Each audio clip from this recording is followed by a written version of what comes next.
Bonjour les amis, nouvelle vidéo aujourd'hui pour parler de Bertrand Scholler qui était l'invité de l'excellente chaîne Biomécanique et qui va nous révéler des choses sur Macron, sur la Fred, le Epstein et sur tous ces réseaux satanistes et sur tous ces réseaux de pouvoir, car lui a fait partie justement de ces réseaux de pouvoir. Mais juste avant de l'écouter, bien sûr, comme d'habitude, n'oubliez pas de vous abonner, le pouce, le commentaire, le partage, le boost. Si cela, bien sûr, est disponible, n'hésitez pas à me rejoindre sur Patreon.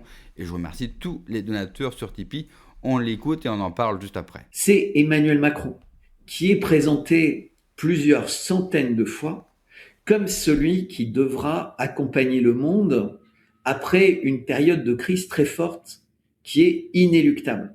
Et donc, dans les dossiers Epstein, on a une grosse composante de transhumanisme, c'est-à-dire qu'Epstein voulait trouver les moyens, avec les personnes riches qui l'entouraient, d'avoir une forme de vie éternelle. Donc, il était une des personnes qui avait sponsorisé le film de Michael Bay qui s'appelle The Island, dans lequel il y a des banques d'êtres humains. Epstein avait une théorie qui devait féconder chaque année une trentaine de femmes pour avoir des banques de cellules souches proches de son ADN à lui et qui allaient lui permettre de se réparer sur le modèle de The Island, mais il proposait ça à d'autres. Et le cœur d'Epstein, c'est une île, avec tout le côté très mystérieux de ce qui se passait dans l'île. Donc on voit bien cette mécanique qui se met en place.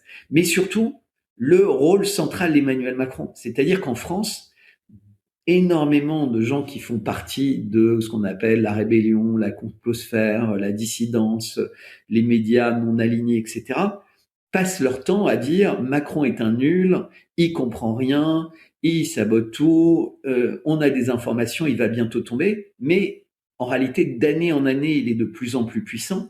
Et là, subitement, il est devenu incontestable qu'il était très puissant. Pourquoi Parce qu'il est en train de placer au poste clé de l'État, un an avant la prochaine élection présidentielle, tous ses proches. Donc, à la tête de la Cour des comptes, à la tête de la Banque des France, il va y avoir des changements à la BCE.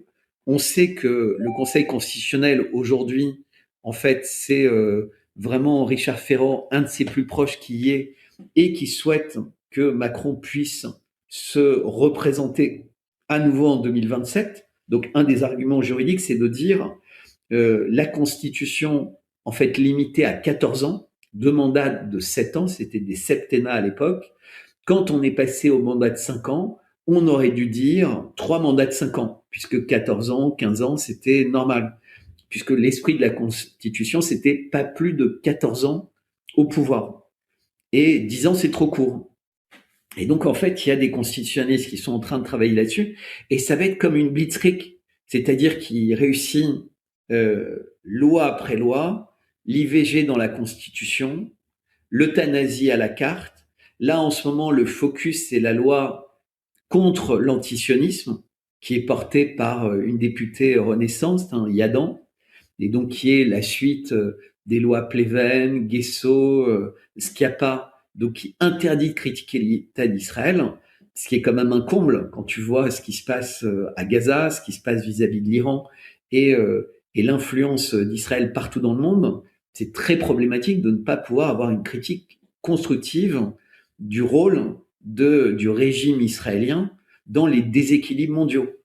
Et encore plus inquiétant, c'est que tout de suite, une fois qu'il aura fait passer cette loi, maintenant qu'il a bien déstabilisé toutes les oppositions, puisqu'il n'y a plus de droite républicaine, il n'y a plus de gauche républicaine, il n'y a que des extrêmes, donc Mélenchon d'un côté et Marine Le Pen ou Bardella de l'autre, mais qui ont des problèmes terribles avec la justice.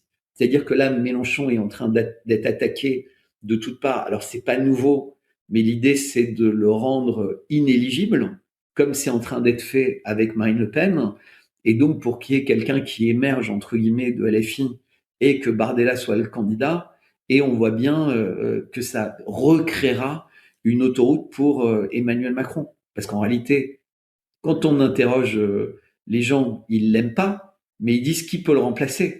Et ils aiment son attitude vis-à-vis de la Russie. Ils aiment son attitude vis-à-vis des États-Unis.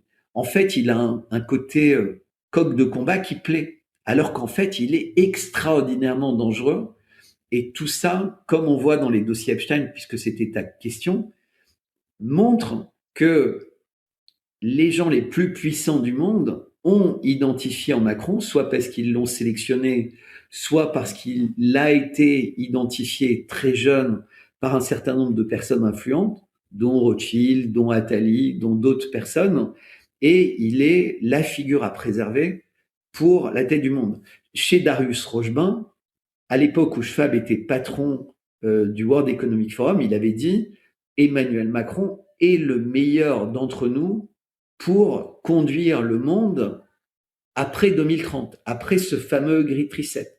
Au dernier Davos cette année, Larry Fink, qui était un peu le maître de cérémonie, a également présenté Emmanuel Macron avec des éloges inimaginables, comme véritablement quelqu'un d'ultra important.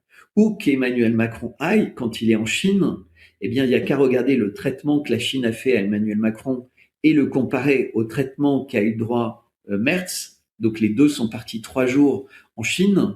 Macron a toujours été avec les personnes extrêmement importantes chinoises et il a eu l'agenda qu'il voulait. Merz passe la plupart de son temps un peu genre au salon de l'agriculture avec un représentant N-10 du gouvernement, ou aller regarder des robots danser, ou aller regarder, on voit bien que la manière avec laquelle les différents pays l'observent est différente. Et même Donald Trump met Emmanuel Macron comme un personnage central, puisqu'il se positionne toujours par rapport à lui, ce qui est très étonnant pour les États-Unis.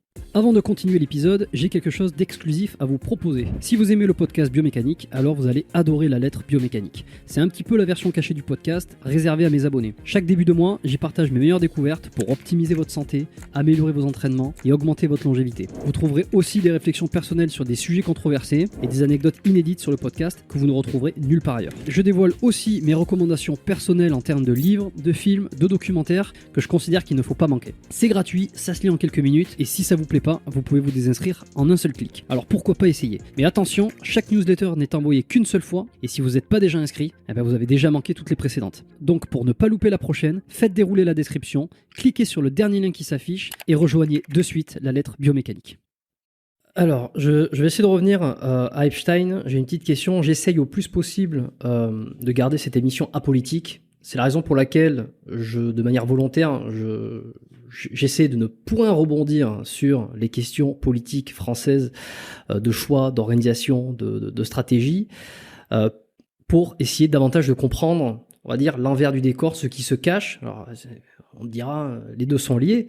Bien sûr que Macron a été choisi. Et il a été bien choisi. Franchement, on ne pouvait pas mieux réussir un casting qu'avec Emmanuel Macron. Il ne faut pas avoir peur des mots. Macron, c'est l'antichrist. Macron, c'est le diable en personne. C'est un adorateur de Satan.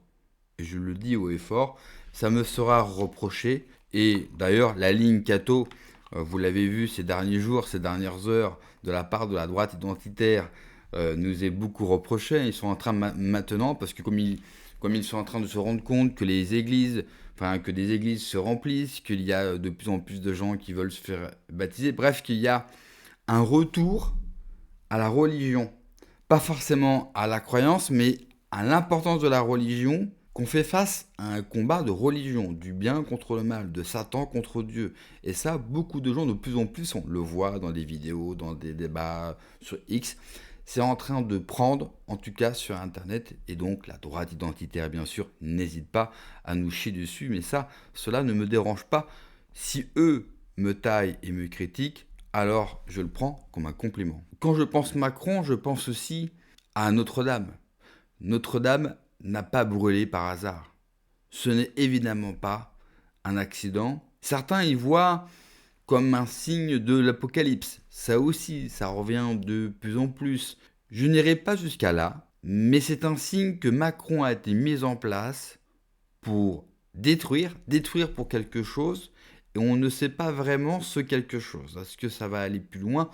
On sait aussi que les réseaux dont appartient Emmanuel Macron aiment beaucoup faire des rituels sacrificiels. Pourquoi pas en faire un à grandeur nature avec sa propre population?